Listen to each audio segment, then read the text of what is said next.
이번에는 국민의힘으로 가보겠습니다. 국민의힘 어제 의원총회를 열고 정진석 국회 부의장을 새 비대위원장으로 박수로 추인했죠. 정진석 부의장이 비대위원장 될 거라고 예상한 사람은 글쎄요. 거의 없었을걸요. 친윤계 의원이란 점도 그렇고 또 현직 국회 부의장이란 점도 그렇고 해서 후보로 떠올리지 못했던 건데 주호영 의원도 박주선 전 국회 부의장도 또 다른 원외 인사들도 모두 거절을 하면서 결국은 정진석 의원이 독배를 마셨습니다. 독배라는 표현은 제가 쓴 게 아니고요. 정진석 의원이 직접 쓴 표현입니다. 독배기 때문에 더 이상 피해선 안 된다고 생각했다. 어제 이렇게 말을 했어요. 자, 정진석 비대위 순항할 수 있을까요? 순항을 꿈꾸는 이 비대위 앞에 놓인 가장 큰 산은 이준석 대표죠. 예, 새 비대위에 대해서 어떻게 가처분 신청을 또 하는 건지, 그게 인용되면 비대위는 또 어떻게 되는 건지 궁금합니다. 이준석 대표 측 입장에 공감해온 분이에요. 국민의힘 천하람 혁신위원 만나보겠습니다. 어서 오십시오. 네, 전남 순천의 천하람입니다. 순천은 언제 내려가세요? 진짜 추석인데. 저 내일 버스 타고 그러세요. 순천 당협위원장이시죠. 네. 정진석 비대위원장 예상하셨어요?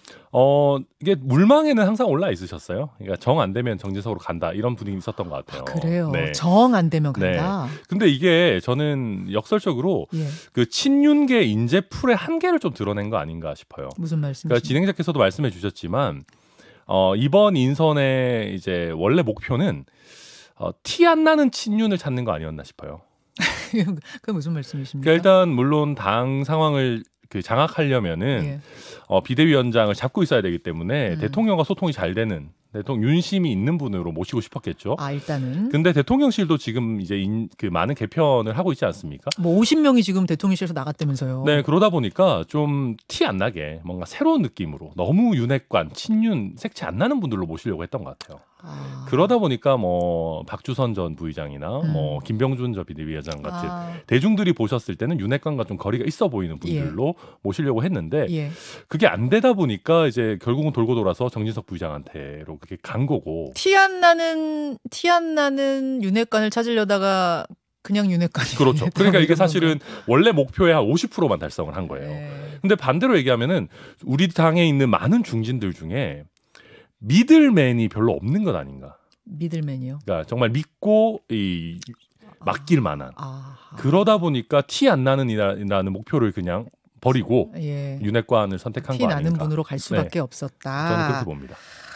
그렇죠. 그렇게 이제 비하인드 스토리를. 근데 정진석 의원도 이 독배라고 표현 스스로 하셨을 만큼 이제 받고 싶지 않았던 걸까요? 그러니까 이게 자칫 잘못하면은 박지원 원장님 그런 표현 쓰셨던데 알바가 될 수도 있어요. 아르바이트요? 예, 그러니까 며칠 또 좋게 우리 정치구에서 자주 쓰는 걸로 얘기하면 3일처나 이런 거 될 수도 있지 않습니까? 이 가처분의 향배에 따라 가지고. 또 가처분이 인용돼 버리면 무효가 되니까. 그렇죠. 자칫 잘못하면 괜히 이제 본인 소송 비용만 쓰시고 이러면 남는 것도 없을 수도 있고요. 또 한 가지는 사실 이게 가처분을 잘 돌파한다고 해도 지금 상황에서 어떤 성과를 내기는 어려워요. 기껏해야 그냥 당을 좀 추스리고 전당대회를 준비하는 정도의 의미가 있는 거죠. 어떤 분은 그런 얘기 하더라고요. 원래 비대위 만들면 관리형 비대위냐 혁신형 비대위냐 이런 얘기 많이 하는데 이번 비대위는 관리형 비대위냐 무효형 비대위냐 이럴 정도로 다들 그래서 꺼려했다. 그렇죠. 다들 이제 특별한 성과가 없어도 그 가처분만 잘 지나가도 박수칠 그런 비대위인데 그러니까 이게 어떤 당내 위기감이 크거나 아니면 선거를 앞두고 있어가지고 과감한 인적 쇄신을 할 수 있거나 이런 게 아니잖아요. 그러다 그렇죠. 보니까 거론됐던 많은 분들도 이거 굳이 내가 해서 뭐 하나 좀 이런 생각하셨던 것 같아요. 그래서 다들 좀 꺼려했던 건 사실이다. 근데 이 어제 의원총회에서 박수로 추인이 된 후에도 조금 뒷말들이 있었어요. 김웅 의원과 허은하 의원이 대표적으로 이제 반대를 했고 박덕흠 의원도 반대를 했다는 게 사실인가요? 그런 것 같습니다. 박덕흠 의원은 왜 반대하셨는지 저도 잘은 모르겠는데. 정진석 의원하고 사돈 사이인데 추석을 앞두고 왜 그러셨는지 잘 농담입니다. 뭔가 이유가 또 있으시겠죠. 아마도 이제 부의장직을 하시면서 이렇게 또 비대위원장까지 하는 게 맞느냐. 그리고 또 아까 말씀드렸듯이 그러니까 너무 또 윤핵관 같은 느낌으로 다시 가는 게 맞느냐 하는 게 당내 우려가 실제 있거든요. 그게 지금 이제 제가 말씀드린 김웅, 허은하, 박덕흠 이 세 분 정도가 다예요? 아니면 더 있는데 말을 못하는 거예요? 더 있을 겁니다. 제가 봤을 때는 이쯤 되면은요.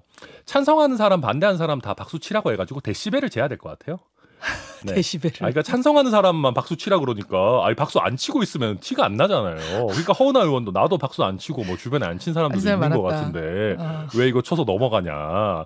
그리고 뭐 김웅 의원 같은 경우는 이제는 뭐 타이밍을 뭐 빨리 잘 잡아야 된다 뭐 이런 얘기 할 정도니까. 타이밍이란 게 무슨 말이에요? 그러니까 이게 그 박수를 치려고 할 때 빨리 반대한다라고 얘기해야 되니까 이거 뭐 순발력 싸움이냐 지금 그런 얘기 하고 있거든요. 그러니까 좀 이런 형태로 가는 건 좀 문제가 있다 제가 봤을 땐. 그리고 또 사실 그 정진석 부의장 같은 경우에는 최근에 기억에 많이 남는 거는 그 이준석 대표와의 우크라이나 설전. 그렇죠. SNS 설전. 네, 뭐 육모방망이 뭐 이런 것들이지 않습니까? 네. 그러다 보니까 과연 이준석 대표와의 정치적 해결이 가능한 카드냐 그런 부분에서도 당내 우려가 상당히 있습니다. 바로 그 부분입니다. 이제 그 부분을 좀 집중해 보고 싶은데. 뭐 오늘 전국이 열리면 정진석 비대위원장이 될 거예요. 네. 네, 의결이 될 거예요. 정진석 고는 출항을 할 텐데 이준석 그 호가 정진석 호가 순항을 하기 위해서는 이제 이준석 대표의 잘 밀어내야죠. 네. 그렇죠. 네. 예, 이게 이제 뭐 바다 밑에 암초라면 암초고 바다 위로 솟은 산이라면 산이고 하여튼 넘어야 되는데 네. 이준석 대표가 효력정지 가처분을 또 넣을까요? 이 새 비대위에 대해서? 네, 일단 효력정지 가처분을 또 넣는 것. 일단 가처분 하긴 할 것 같아요. 새 비대위에 대해서. 예. 근데 그 하는 형태가 새로운 가처분을 넣을지 아니면 기존에 넣어놓은 가처분 신청 지금 14일로 신문길이 예정되어 있는데 예. 그 가처분 신청의 신청 취지를 좀 바꿔가지고 새로 출범하는 비대위로 아예 바꿔버릴지 그건 좀 고민을 할 것 같습니다. 근데 어찌됐든 예, 예. 새로 출범하는 비대위에 대해서 문제 제기를 할 거라는 거는 저는 분명해 보입니다. 근데 당헌 당규를 개정해서 이번에 새로 꾸리는 거잖아요. 네. 그리고 주호영 비대위원장이 아닌 다른 분이 비대위원장 맡고 그러면은 이번에 상황이 달라진 거 아닌가요? 기각될 가능성 있지 않습니까? 그러니까 이게 뭐 저도 뭐 판단이 참 쉽지는 않은데요. 기본적으로 저는 6대4 정도로 이번에도 인용될 가능성이 좀 더 높다고 봅니다. 그래요? 그러니까 정당에서 그 당원 당규를 바꿨는데 법원에서 이거 완전히 무효야 이렇게 얘기하기는 어렵죠. 근데 저는 법원에서 어떻게 논리 구성할 거라고 예상을 하냐면 그래 뭐 당원 당규 바꾸는 거는 할 수 있어. 정당의 자유지. 근데 그걸 소급적으로 이준석한테 적용하는 거는 안 돼라고 볼 것 같아요. 왜요? 왜냐하면 지금 이준석 대표는 새롭게 바뀐 당원 당규 하에서 선출된 대표가 아니지 않습니까? 예. 근데 소급적으로 최고위원들이 사퇴하면은 이준석 대표를 날릴 수 있도록 지금 규정을 바꿔놓은 거란 말이에요. 그런 거죠. 그러니까 소급적으로 이준석 대표의 지위를 약화시키는 것인데 또 이 소급적인 규정을 만들m에 있어서도 전당대회에서 전체 당원이 투표를 한 게 아니란 말입니다. 그러니까 뭐 몇 명이 이게 뭐 상대적으로 소수인 전국위원회, 상임전국위원회 이런 데서 또 규정을 바꾸는 거고. 또 극단적으로는 4명의 최고위원이 별도의 선거로 뽑는 당대표를 날릴 수 있게 만들어 놓은 거란 말이죠. 새로 바꾼 당원 당규가. 그렇죠. 네. 그래서 이 당원 당규가 저는 뭐 이상하다고 생각하지만 이상하다고 해도 새롭게 바뀌는 당대표부터 그렇게 적용하면 모를까. 과거 당대표에게까지 적용하는 거는 또 결국 소급입법 논란이 나올 수밖에 없지 않나. 저는 그렇게 봐요. 그렇게 되면은 또 전체 당원의 뜻으로 선출된 사람을 쫓아내기 위한 어떤 자기적인 행동이라고 그렇죠. 판단할 가능성이 있다. 그 재판부 입장에서도 좀 기분 나쁠 수 있거든요. 재판부가 얘기한 거는 민주적 정당성 있는 당대표를 왜 그 소수의 대의기관이 함부로 몰아내냐라는 게 핵심이었는데 네, 취지가. 네, 그거를 하기 위해서 지금은 사실 상황의 규정을 짜맞추는 형태이기 때문에 재판부에서 이걸 그냥 문제없다라고 넘어가기는 저는 간단치 않다고 생각합니다. 아니 인용을 하면 그럼 또 어떻게 되는 거예요? 뭐 비대위 시즌 3는 설마 하지는 않을 것 같고요. 뭐 비대위를 할 수는 없는 거니까. 그렇게 되면은 아마 이준석 대표 제명 카드를 조금 더 본격적으로 만지작거리지 않을까. 28일 날 윤리위가 열리니까 네. 제명 쪽으로 가지 않겠느냐 이런 말씀. 혹시 법이 아닌 어떤 정치로, 다시 말해서 정치력을 발휘해서 정진석 비대위원장이 이 상황을 해결할 가능성은 없겠는가? 이런 기대하는 분들도 계세요. 그러니까 그렇게 하려면은 이준석 대표를 내버려 두는 결정을 해야 됩니다. 근데 내버려 두는 결정이라는 게 생각보다 어렵다면 어려운 것이요. 이준석 대표가 앞으로도 국민의힘에서 정치를 할 수 있도록 놔둬야 된다는 뜻이에요. 그러니까 내버려둔다는 이야기가 그러니까 다시 돌아올 수 있게 그렇죠. 하는 결정을 해야 된다. 네, 그러니까 사실 다시 돌아와서 당 대표 임기 남아 있는 게 뭐 대단한 건 아닙니다. 한 5개월 정도 남죠. 그 중에 한 2개월 정도는 또 전당대회 준비하느라고 이렇게 할 겁니다. 그러니까 사실상 뭐 당 대표 실권을 휘두르는 기간은 얼마 안 되지만 돌아온다라는 의미는 일단 이준석 대표 체제가 정당하다라는 걸 인정하는 게 되고 네. 심지어 차기 전당대회에 출마하는 것도 막을 수 없고 그런 거죠. 네, 그런 위험이 있기 때문에 과연 정진석 비대위원장이 그 정도의 결정을 내릴 수 있는가? 그리고 더 나아가서는 이게 과연 정진석 비대위원장 혼자 할 수 있는 결정인가? 그러다 보니까 정치적 해결이 이게 쉽지 않은 거죠. 혼자 아니면 누구랑 같이 하는데요? 뭐 당내 주류라고 볼 수도 있고요. 더 나아가서는 사실은 대통령의 의사도 어느 정도는 반영이 될 수밖에 없지 않나. 네. 그러니까 이 상황을 양측이 푸는 유일한 길은 내버려 두는 거. 그렇죠. 밖에 없어요. 다른 건 없어요. 아니 뭐 그렇다고 여기서 뭐 이준석 대표 만세 이렇게 할 건 아니잖아요. 그러니까 뭐 그 정도의 태세 전환하지 않을 거니까. 당 6개월 후에 네. 지금 몇 개월 남았습니까? 뭐 좀 지났네요. 벌써 꽤 됐어요. 한 3개월 남았을 거예요, 이제. 네. 어쨌든 1월에 다시 돌아오도록 당원권 정지 풀리고 다시 돌아오도록 하는 것 하나만을 이준석 대표는 받아들일 수 있을 거다. 이 말씀이에요. 네, 저는 그렇게 봅니다. 하지만 정진석 비대위원장, 뭐 윤핵관, 친윤계 또 당의 주류는 못 받을 것이다. 대통령도 못 받을 것이다. 뭐 제가 단정할 일은 아니지만 현재 분위기상으로는 쉽지 않아 보입니다. 근데 어제 정진석 부의장은 기자회견에서 최근에 통화한 적은 없지만 못 만날 이유는 없다. 이준석 전 대표가 당을 사랑한다면 현명한 판단 해주길 요청한다 그러셨거든요. 이게 사실 이제 전형적으로 그냥 네가 물러나라 이 얘기거든요. 그러니까 현명한 판단이? 네, 현명한 판단 해달라는 게 제 생각에는 그냥 이쯤 되면 그냥 포기하고 가처분 같은 것도 하지 말고 그냥 한참 뒤를 모색해라 이런 취지인 것 같아요. 그렇게 이해를 하셨어요? 네네, 못 만날 이유가 없다라는 얘기는 반대로 얘기하면은 적극적으로 만나겠다는 취지도 아닌 걸로 저는 보이거든요. 자, 요 기자회견을 보고 네. 이준석 대표가 이렇게 SNS에 답을 했습니다. SNS를 한번 볼까요? 개예요. 저게 뭐 유명한 어떤 밈이라고 하던데 네. 인터넷상에 인간의 욕심은 끝이 없고 같은 실수를 반복한다 이렇게 개가 눈빛으로 말하는 건가요? 저게 지금? 네, 묘하게 귀엽네요. 네. 지금 무슨 의미로 저 사진을 올렸다고 생각하세요? 그러니까 저게 그런 거죠. 지금 이제 저희 당의 주류 입장은 한치도 바뀐 게 없어요. 이준석 대표 너가 물러나라. 그거거든요. 그리고 그러면서 이준석 대표 안 물러나니까 억지로 물러나게 하려고 무리수를 계속 두고 있는 거죠.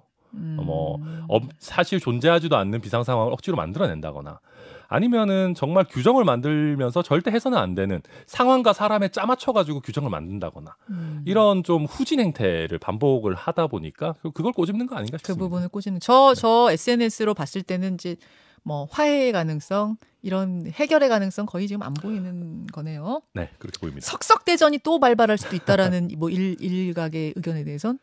근데 정진석 비대위원장이 그 우크라이나 관련해서 설전을 하면서 별로 얻은 게 없으세요. 제가 봤을 때는. 그리고 이준석 대표랑 함부로 무슨 대전 이런 거 벌이면 안 됩니다. 뭐 저도 이준석 대표의 모든 것에 찬성하진 않지만 뭐 하려면 큰 각오를 하고 이제 해야 돼요. 네, 그렇기 때문에 그렇게 대전을 벌일 것 같지는 않아요. 알겠습니다. 네. 이준석 대표 수사가 지금 진행 중인데 16일에 경찰에 출석할 걸로 알려졌잖아요. 네. 들리는 얘기로는 이 성접대 의혹과 관련해서는 아마 공소권 없음으로 종결될 거다. 이 이야기가 거의 지금 유력해 보이고요. 네. 다수의 의견이고요. 다만 무고죄 수사에 박차를 가할 수 있다. 즉 공소시효가 지나서 성접대 의혹에 대해서 뭐 어떻게 할 수는 없지만 성접대를 받은 것이 사실이 아니냐라는 걸로 해서 아니라고 했던 부분을 무고죄로 건다. 이건 어떻게 생각하세요? 그러니까 이런 게 저는 수사기관이 좀 우스워질 수 있는 일이라고 봐요. 왜요? 왜냐하면 그 성접대라고 하는 것의 실체가 명확하게 밝혀진다면 모르겠습니다. 뭐 진술 외에 객관적인 증거가 있어서 국민들이 모두 다 이거 정말 이준석 대표 성접대 받았네라고 납득할 수 있을 정도가 되면 모르겠으나 만약에 그런 게 아니라 어떻게든 뭐라도 기소를 해야 되니까 그냥 대충 짜맞춰가지고 무고죄로 기소하겠다라고 하면은 이거 더 큰 역풍이 불 거라고 보고요. 물론 저도 수사 기록을 다 본 게 아니니까 어느 정도의 증거가 있는지는 봐야 될 것 같긴 합니다만은 지금까지 일단 언론에 공개된 바로는 그렇게 좀 무리한 기소로 보여질 여지가 상당히 있는 것 같습니다. 하긴 할 것 같습니까? 무고죄로 기소를? 지금 저희 당 주류의 분위기를 봐서는 할 것 같긴 한데, 근데 그거는 뭐 수사기관의 또 독립성을 한번 지켜봐야 되겠죠. 알겠습니다. 여기까지 천하람 혁신위원 이야기를 들어봤습니다. 예, 고맙습니다. 네, 추석 잘 보내십시오. 김현정의 뉴스쇼는 시청자 여러분의 참여를 기다립니다. 구독과 좋아요, 댓글 잊지 않으셨죠? 알림 설정을 해두시면 평일 아침 7시 20분 실시간 라이브도 참여하실 수 있습니다.